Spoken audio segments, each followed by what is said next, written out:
Welcome to Conversations with Chuck Hester, a weekly podcast designed to inform and entertain you, all while introducing you to some really interesting and inspiring people. Today's episode is brought to you by Market Muse, the content platform where you can publish fearlessly using content intelligence. I'm your host, Chuck Hester, and my guest today is one of my favorite people, Marcus Sheridan. Marcus is the author of the content marketing guidebook, They Ask, You Answer. And we'll talk about this, but this is one of my favorite gifting books that I give out a lot to clients and friends. Forbes listed it as one of the 11 marketing books every CMO should read. Marcus has inspired thousands of audiences and helped millions of people from all over the world to achieve their own success with his They Ask, You Answer philosophy. His own story of using content marketing to not only survive 2008 and 9, but thrive is an inspiration to many of us.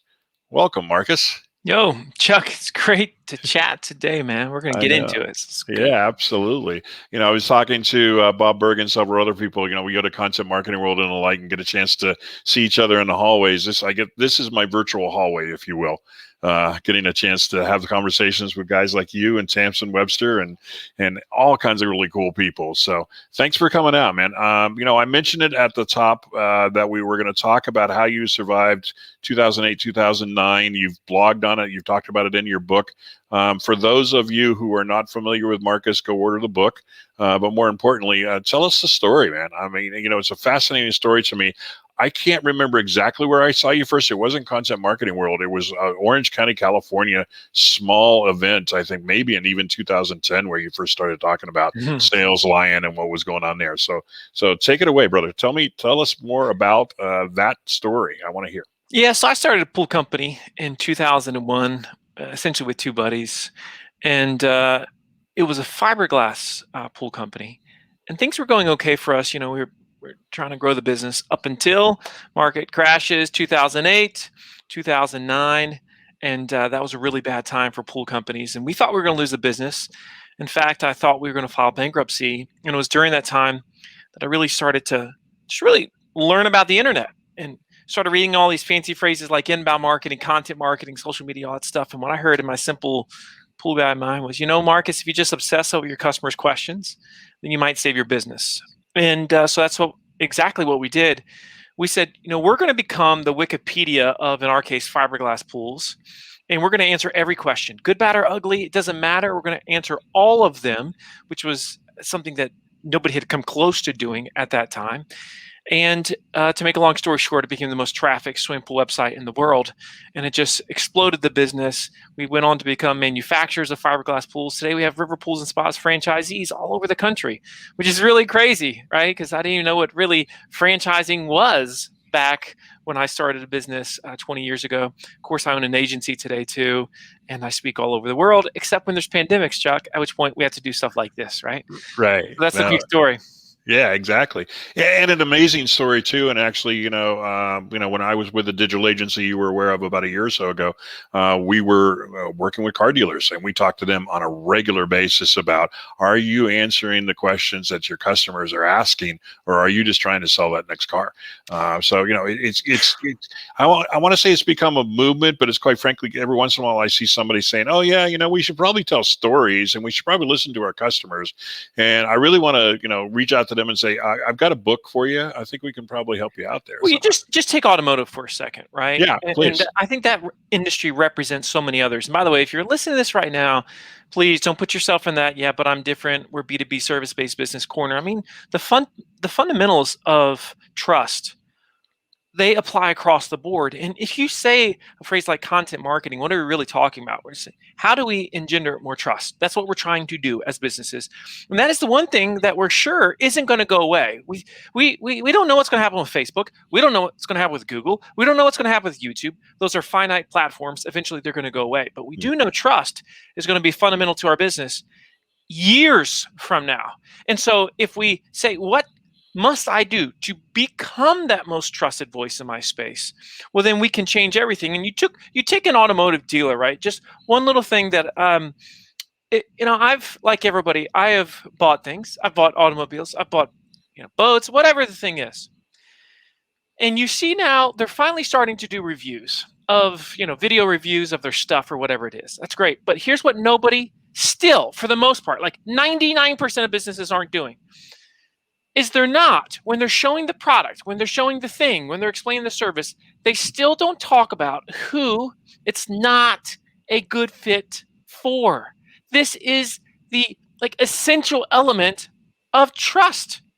And so I can see any review and you can tell me all the reasons why it's great. But the moment you say, but listen, this model probably isn't the best fit for you if you're looking for this, this, and this. Now suddenly you become very different, way more believable, and I say, that's the type of company that I want to work with. And so I always ask everyone, do you definitively, clearly, on your website right now, in your content, in your videos, articles, whatever the thing is, do you say who you are not a good fit for, clearly in writing? And beyond you as a company, do you say who your products, your services are not a good fit for? Because if you're not explaining those things, you're not going to reach that pinnacle of trust that we're all striving for. Fascinating as far as that goes, and I totally agree with that. And I was thinking about it as you were talking about that.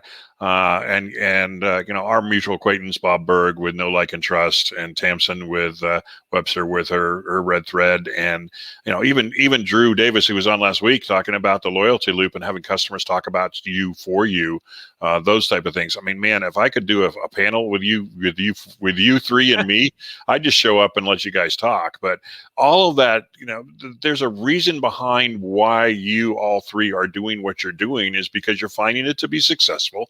But you're also grounded in, like you said, trust and understanding. And what a radical thought these days, listening to the customer and the issues that they have and what they're running into. Well, this is the great divide in many ways, because companies tell me all the time, yeah, we listen. And I say, okay, so you say you listen.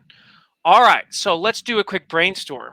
That's when they start to get nervous. And I say, so what are the biggest fears that your buyers have when they're researching your particular product or service? I want you to write all those fears down. So for, let's say, a fiberglass pool, these are pretty easy. Fiberglass pools are things like, are fiberglass pools cheap? What are the problems with a fiberglass pool? Do fiberglass pools pop out of the ground? I mean, we could go down a list of misbeliefs, misconceptions, fears, worries, concerns, issues, etc. in the marketplace about, in this case, fiberglass pools or anything that you do. If you're an attorney, right? What happens if I lose my case? That's another example of the thing. That's a fear. That's a worry. How many attorneys on their website right now talk about what happens if you lose your case? Nobody. And yet every single person that is hiring an attorney, they're thinking about, well, what happens if I lose my case? Mm-hmm. And this is the great divide. We say we listen, but if we listen, we're so tapped in to what those issues, concerns, worries, fears are, that those are the things that we lean into. And one other component to this, Chuck, it's really important, especially when it comes to content. Buyers research negatives or issues or problems of a particular product or service or company only when they're serious about buying that thing. That's when they research it. So if you're not interested in it, you're not looking for the issues with the thing. You're not trying to find out what's wrong with it because you have no reason to. You're looking for the issues with the thing that you're looking to buy because you want to buy it. And you're trying to confirm, am I making a safe choice? Am I making a smart choice? So I've read the book over and over. I mean, and honestly, I'm an acolyte. There's no doubt about that. But the question I have for you is, for an auto dealer, for a lawyer, whoever it may be, I mean, ironically, clients of mine in those areas, how do I start? This is an interesting way to put this question, but how do I start listening to my customers? What does that look like, man? Well, so, I mean, I think there's different ways that this manifests, right? One of them that, in fact, I talk about this very thing in my new book, which is The Visual Sale, which is kind of like right there, and which is all about video and how to create a culture of video. And discuss this a little bit in the Ask You Answer, discuss this in Visual Sale. But one of the most effective videos that you can produce that will help you with sales today is what we call the 80% video. Now, what is the 80% video? So if you ask most salespeople, When you are on a sales call, so when you meet with a prospect for the first time, what percentage of the questions are essentially the same questions every time? What you're going to hear is about 75, 80%. For most people, that's what they're going to say, roughly somewhere around that number.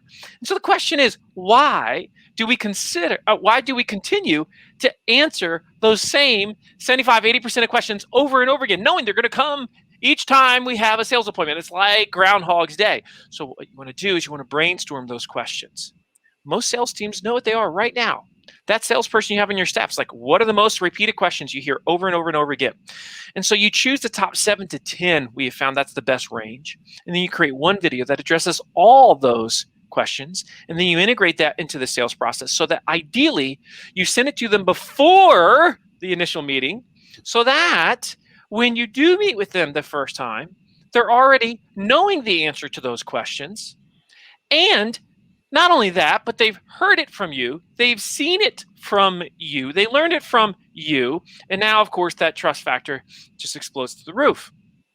Yet notwithstanding, if we surveyed most companies right now and we said to the sales team, what are the most common questions you get on a first sales call? And we brainstorm them out. And then we put a check mark next to each one that is clearly answered on the website, on a piece of content within the company right now. The numbers would be atrocious, Chuck. They would just scare people to death. And then we say, well, why are we not tapped in? Why is our content not resonating? Why are we not producing the traffic, leads, and sales that we want to produce? Why does our sales team never use the content? Why does the sales team not care what marketing is doing?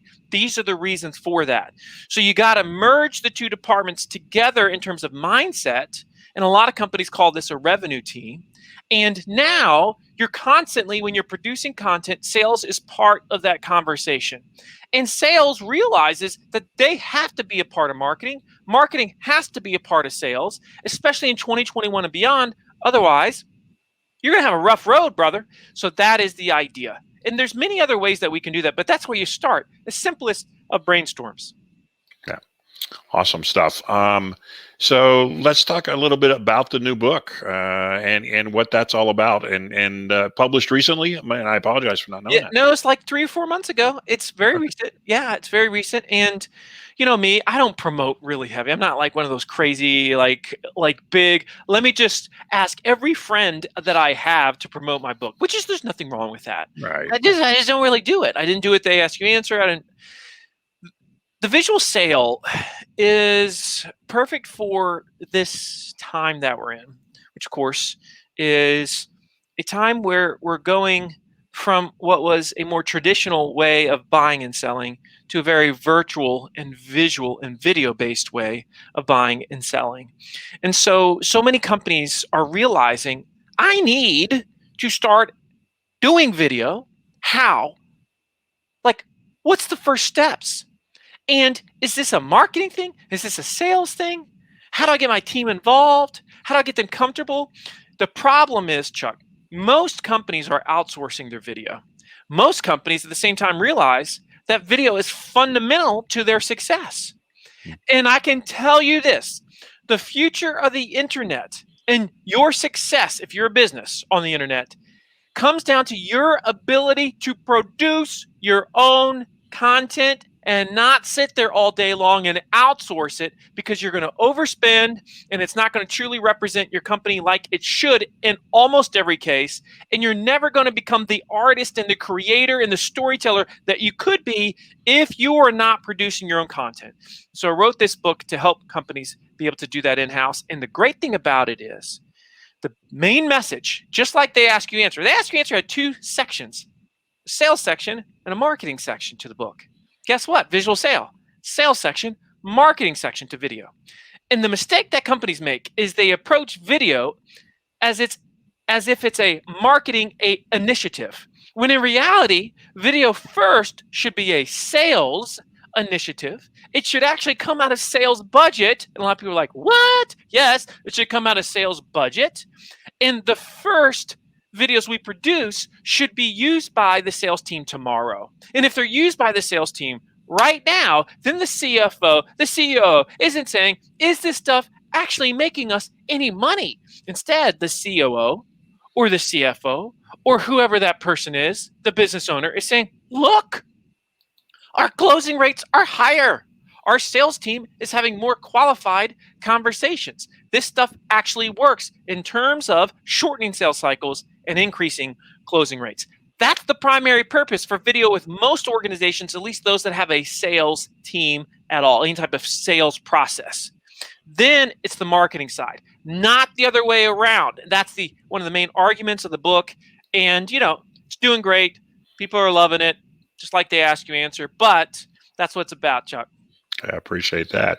And we do have comments coming in. So Brian, the bacon guy, who's a really amazing guy I'll introduce you to, is also one of my paid forward 6. We'll talk about that. But what do you consider to be a good length for a video on social versus on a website? I love this question. Thank you, Brian. And bacon's awesome.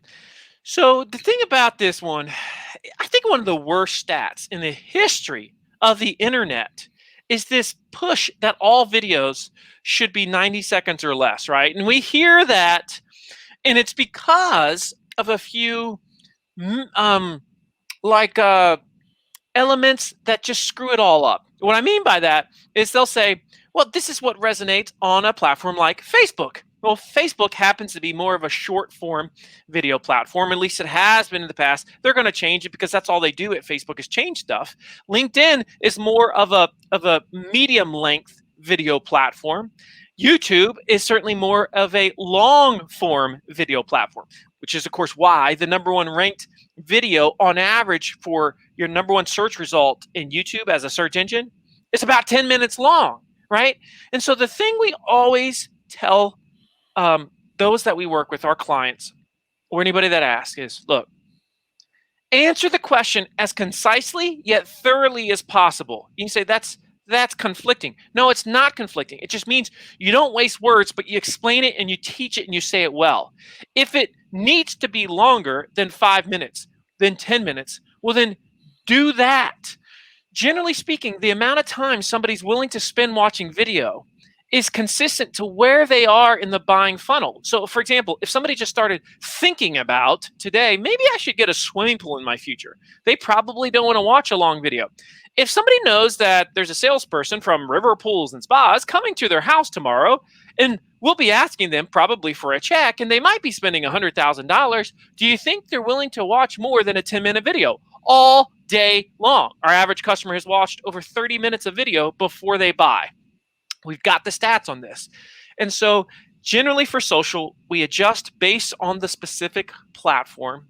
Yes, Facebook is less. Yes, LinkedIn is more middle. YouTube is longer. But when it comes to sales video lengths, as concise yet as thorough as possible. And hopefully that answers your question. Very good question. Very, very good answer. Absolutely. And you and I both have a friend in common named Brian Fanzo, and Brian was the one that basically said, hit the damn button as far as that Great goes. recommendation. Yeah, absolutely. And it was a case of, I didn't want to necessarily do a video podcast. He said, you got to start doing that kind of stuff. And, so I've weaved video into everything from my LinkedIn profile all the way through to my status updates. And believe it or not, the intro video that's on my LinkedIn profile gets more hits than some of these episodes do. So, it's interesting to find. And I'm sure you talk about this in the book as well.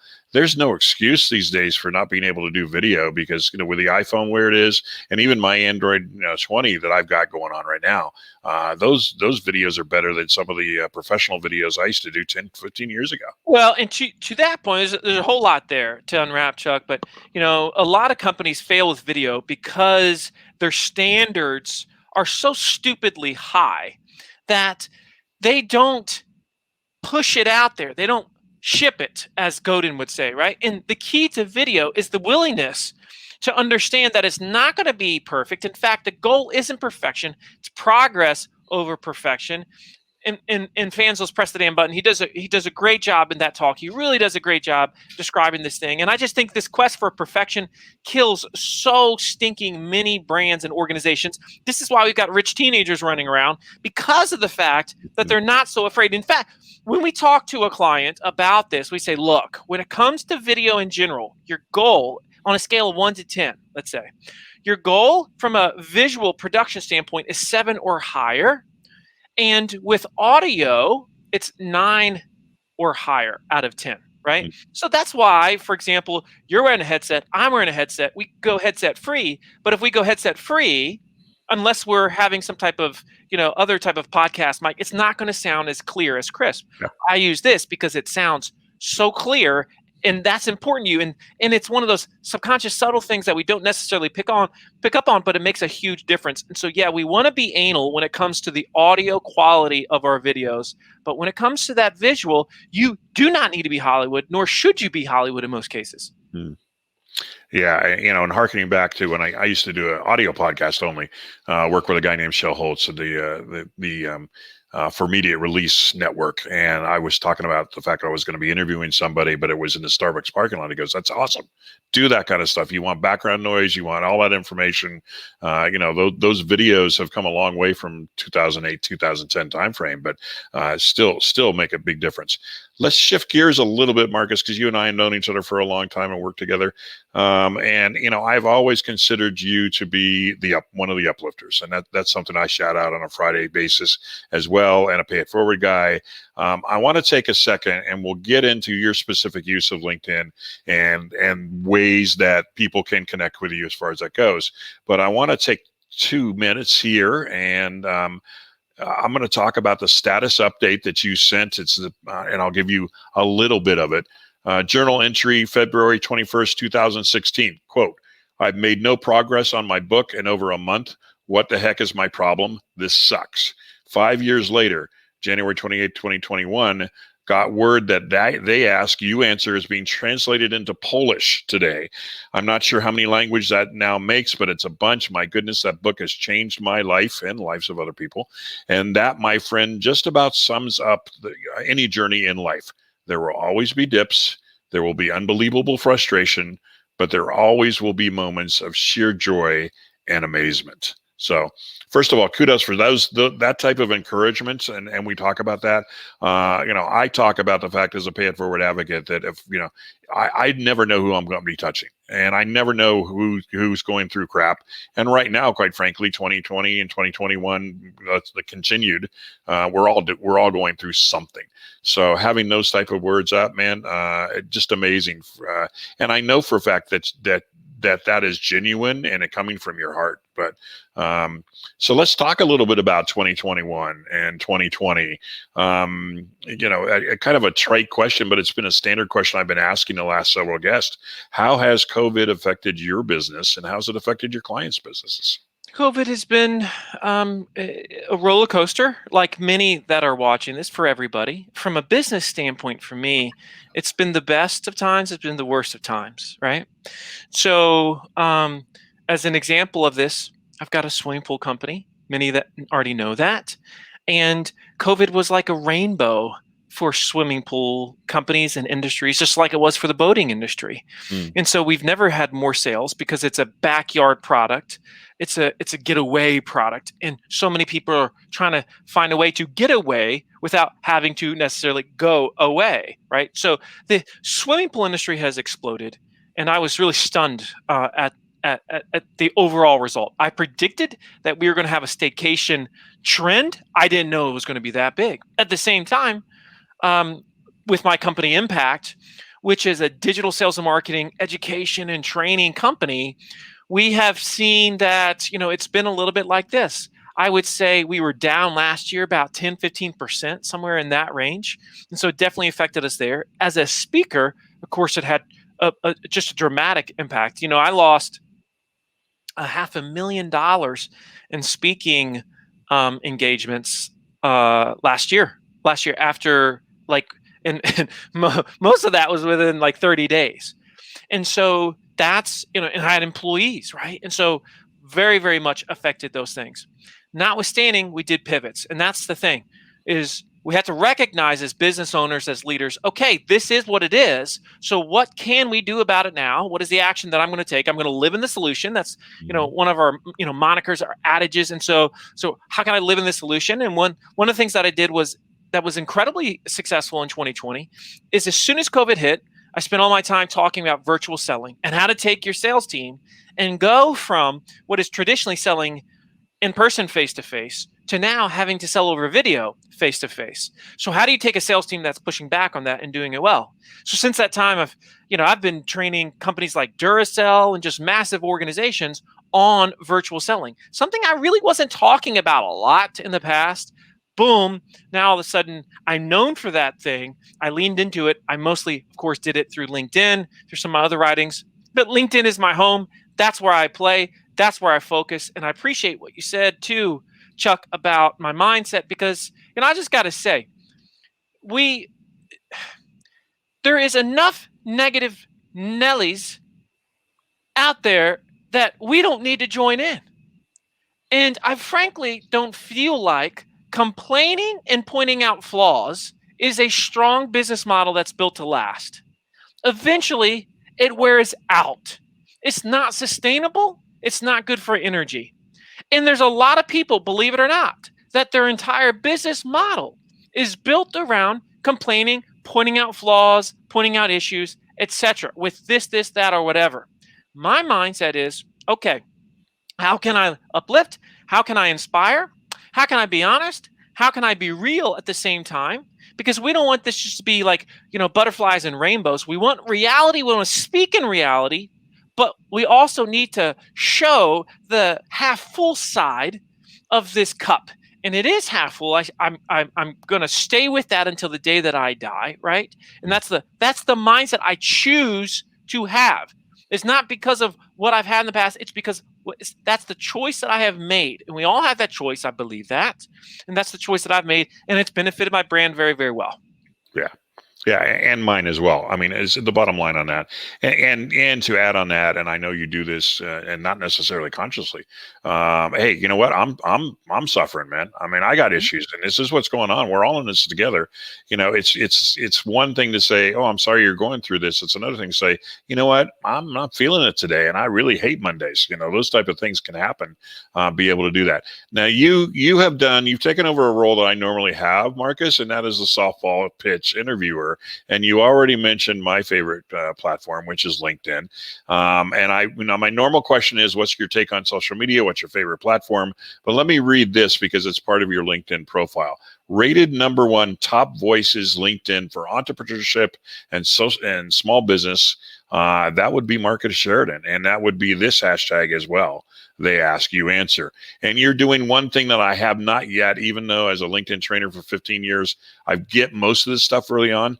I'm not a newsletter publisher, and I really want to be. Why do I want to be? That's kind of a FOMO thing, I think, more than anything else. But you're publishing a newsletter on a regular basis. Talk to us about how you're using LinkedIn.